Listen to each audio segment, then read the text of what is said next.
Assalamualaikum warahmatullahi wabarakatuh. Nah, teman-teman, kali ini saya update ya untuk B860 HP1 menggunakan OpenWRT 23.05.5, di mana versi ini adalah versi terbaru dari official OpenWRT.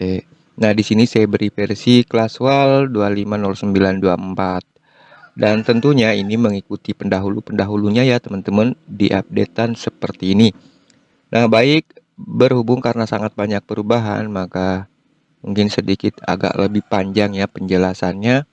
Dan seperti biasa, saya selalu mengecek untuk memastikan semua dalam keadaan fit untuk bisa di-share ke publik. Nah, oke teman-teman, kita cek dulu di bagian routing. Dan tentunya ini ngeroute firewall 4 ya, IP table, NF table. Dan kalau masih firewall 3 itu tentu IP table teman-teman. Nah, kita cek di bagian sistem log.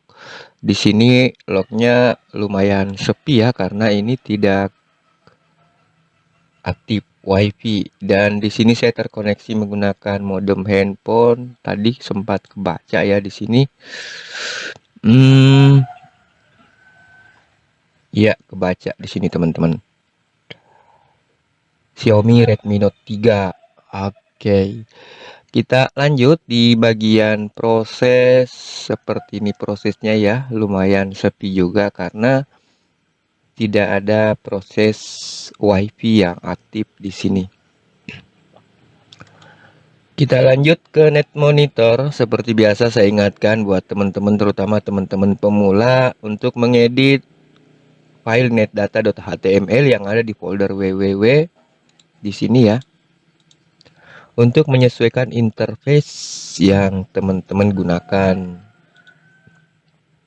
Nah, di sini saya akan sesuaikan ke modem yang saya gunakan ya, karena ini adalah modem, berarti di sini USB 0. USB 0, sorry, Advanced Editor dulu, kemudian ETH1 saya ganti menjadi USB 0, kemudian BRLAN dan ETH0 sebagai klien. Oke, save sukses. Kita cek lagi di ini, saya exit dulu ya. Kita cek lagi di net monitor teman-teman, apakah sudah terdeteksi. Kalau belum, kita refresh KC ya, KC browser kita clear.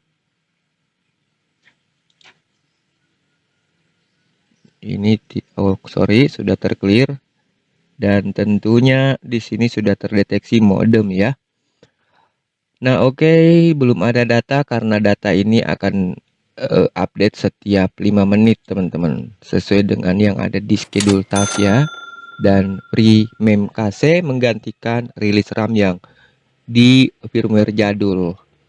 Kita lanjut bagian sistem. Jangan lupa teman-teman merubah bagian time zone sesuaikan dengan TKP masing-masing, biar jamnya bisa sinkron dengan jam di TKP teman-teman ya.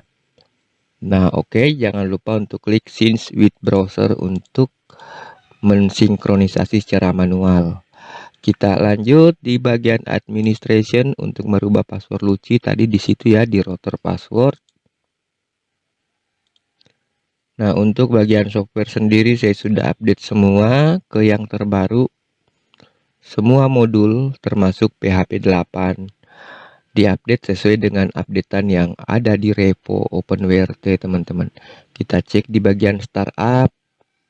Nah, di sini SMS LED dan LED dihapus karena LED ini adalah LED indikator bawaan OpenWRT ya, namun tidak berfungsi di STB teman-teman.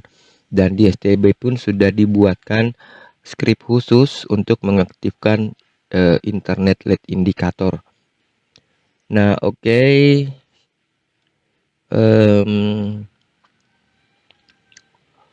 Sepertinya di sini USB MaxD saya enable ya, teman-teman tinggal disable saja nanti kalau menemukan USB MaxD, karena ini adalah untuk tethering iPhone ya, jadi akan support tethering iPhone jika USB MaxD-nya kita aktifkan teman-teman. Kita lanjut di schedule task, ada SBIN CTL ini untuk meng-clear cache yang berjalan di background setiap 1 jam ya. Sedangkan ini setiap 5 menit.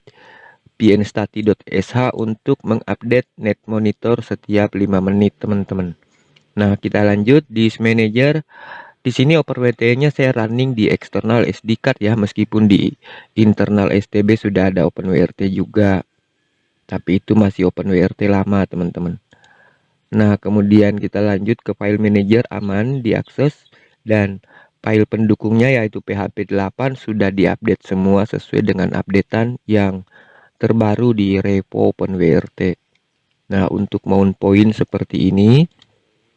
Nah, di bagian Amlogic Service, teman-teman bisa menginstalnya dengan cara memilih B860H di nomor 106 ya, untuk menginstal ke internal.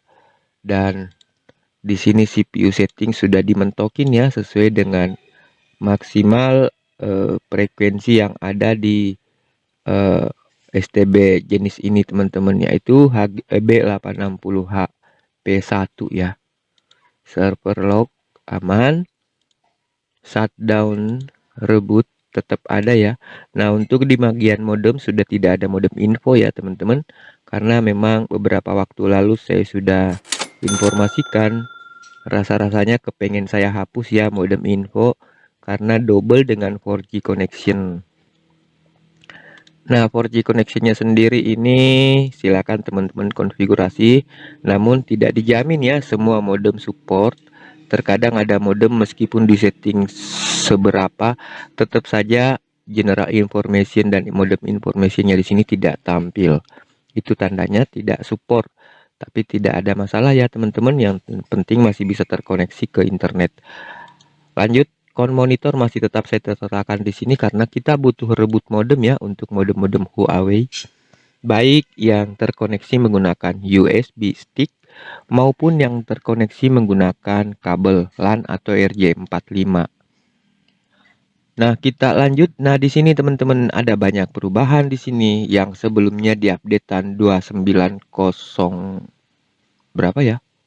240924 250924 itu menggunakan NecoClass.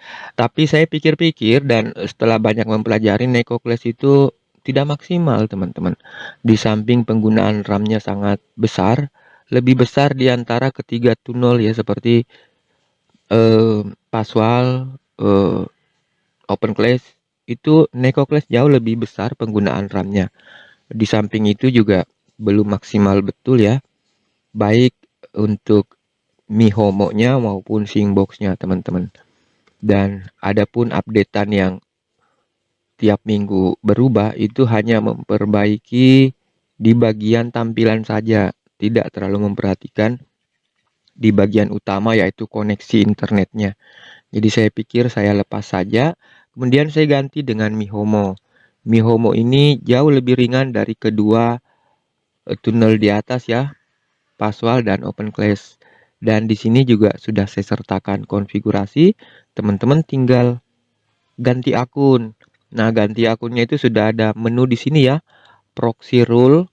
Teman-teman bisa edit di bagian proxy-nya di sini, Trojan plus Pimes, bisa diisi semua, bisa juga salah satu saja ya. Kemudian kembali ke menu. Di sini ada rule provider, jadi sudah saya sertakan config proxy dan konfigurasi rules ya. Jadi tinggal digunakan diisi akun teman-teman. Dan di sini pun modenya sudah saya pilihkan mode rule ya. Kemudian teman-teman bisa ngecek sebelum mengisi akun, pastikan konfigurasinya bisa running ya, dengan cara mengenable di bagian basic config. Kemudian kita save and apply. Jadi meskipun tidak ada akun, jika konfigurasinya benar, maka tetap bisa running sama seperti OpenClass dan Paswal teman-teman. Nah, di sini kita lihat posisi running, kita open dashboard, bisa ya teman-teman. Namun setelah mengisi akun jangan lupa untuk di bagian global diganti ke pilihan lain selain reject dan direct, biar bisa ada internetan teman-teman, karena defaultnya ke direct ya. Kemudian untuk streaming game e-wallet sosmed itu tinggal teman-teman pilih aja di sini akun yang mana nanti yang akan digunakan. Karena di sini ada 3 pilihan ya. Dan di sini misalkan tadi di proxy provider ada tulisan ada file Trojan, itu tidak harus benar-benar diisi dengan file Trojan, format Trojan, tapi bisa diisi dengan Pimes juga teman-teman ya. Yang penting namanya tidak ada yang sama dari ke-6 konfigurasi akun yang tadi di proxy provider. Nah, oke, aman ya di sini bisa kita lihat berjalan. Nah, kita disable lagi, teman-teman.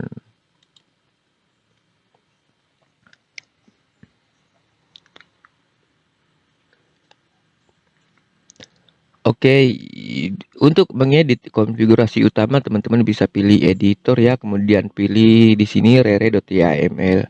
Jadi inilah konfigurasi utamanya. Sesuai dengan tutorial yang pernah saya buat, itu bisa menggunakan konfigurasi dari OpenClass teman-teman. Jadi aman ya digunakan, cukup pindahin saja konfigurasi utama, kemudian konfigurasi proxy provider dan rule providers. Cuman tiga jenis tersebut yang di copy teman-teman. Nah, oke, di sini ada lognya, core log. Nah, kita lanjut. Ada password di sini ya teman-teman. Passwordnya pun sudah menggunakan password yang terbaru pada saat ini. Ada di versi 4782 atau kita cek dulu ada tidak yang baru. Tidak ya teman-teman. Dan untuk Syncbox core dan X-Ray core-nya teman-teman nanti bisa update seperti ini. Jika memang ada updatean tinggal di-update. Cina DNSNG-nya tidak saya install di sini ya teman-teman. Karena settingannya pun sudah saya setting sedemikian untuk menghindari yang ada Cina-Cinaannya ya. Termasuk di DNS saya menggunakan DNS mas bukan tambah Cina DNSNG.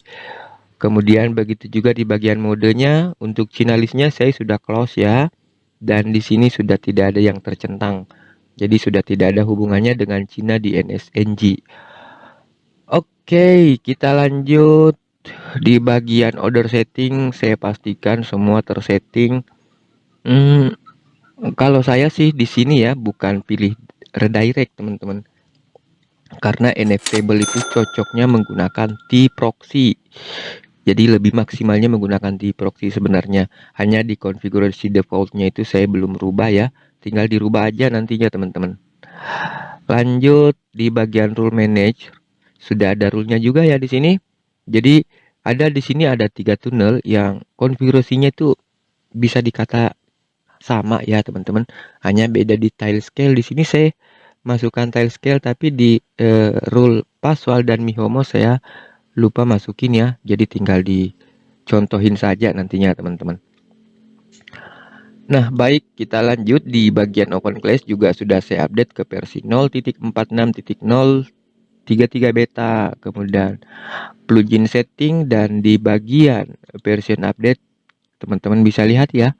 Sekarang hanya menggunakan satu core yaitu core meta. Tidak lagi ada tune core dan dev core ya. Jadi untuk restart firewallnya ini sudah agak mending ya teman-teman dibanding sebelumnya.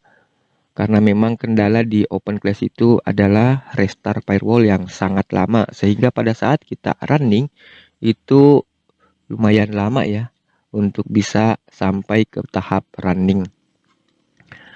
Adapun konfigurasinya juga saya sertakan di sini. Jadi juga ada e-wallet, sosmed, games, dan streaming ya untuk mode rules-nya. Dan teman-teman masih bisa edit, bisa menambahkan. Kemudian seperti biasa ada config editor di sini untuk mengedit langsung file YAML yang disertakan di sini ya teman-teman. Begitu juga untuk rule provider juga tetap bisa diedit di sini.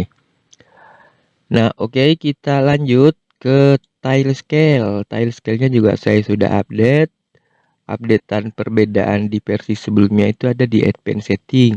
Jika site to site dicentang akan ada satu kolom tambahan lagi di bawahnya teman-teman, yaitu subnet route-nya ya. Jika sebelumnya subnet route-nya terpisah, sekarang sudah menyatu dengan site to site-nya. Oke, kita lihat di bagian extra setting untuk menambahkan perintah-perintah ekstra ya di sini. Kemudian interface info dan log. Berhubung karena tidak terkoneksi, maka di sini tidak ada interface info dan log. Oke, kita lanjut ke terminal. Ya, B860HP1, tapi tidak menutup kemungkinan tetap bisa digunakan B860HP2, teman-teman. Oke, kita lanjut di bagian network. Di sini ada interface. Interface-nya seperti ini, device dan global network option ya. Untuk IPv6 sudah saya disable permanen di sini. Routing, DHCP DNS, bagian forward di sini saya pakai DNS Quad 9 ya teman-teman. Saya lebih suka menggunakan DNS Quad 9 ketimbang menggunakan DNS Google.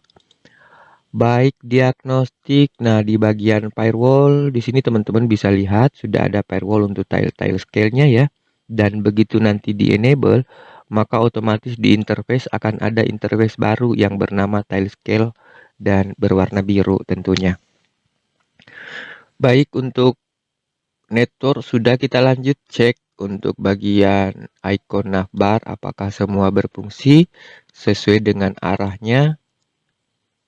Aman ya teman-teman. Mihomo di sini, kemudian password, selanjutnya open class. Adapun link di navbar ada modem ya, kemudian terminal kita akses coba bisa. Tadi ya CD sudah ya. Kemudian YouTube, ini YouTube saya. Kemudian di sini ada about, sudah saya ganti 2305.5, dan untuk QR kodenya juga sudah saya ganti ke QR kode yang berfungsi karena di firmware lama itu QR kodenya sudah tidak berfungsi teman-teman. Jadi itu berdasarkan laporan. Kalau ada yang ingin berdonasi namun gagal untuk mentransfer sejumlah donasi ya, jadi sekarang sudah bisa. Dan teman-teman jika memang ingin mendukung saya terus melanjutkan proyek ini, teman-teman bisa membantu atau berpartisipasi dalam bentuk donasi di sini ya teman-teman. Berapapun nilainya saya tidak melihat dari nilai, tapi saya melihat dari keikhlasan dan antusias teman-teman untuk tetap menggunakan OpenWRT Rere di STB masing-masing. Nah, baik, saya rasa cukup sampai di situ penjelasannya. Mudah-mudahan bermanfaat. Saya akan terus-terusan mengupdate firmware Rere WRT sampai yang sebaik mungkin, teman-teman. Oke, terima kasih banyak. Assalamualaikum warahmatullahi wabarakatuh.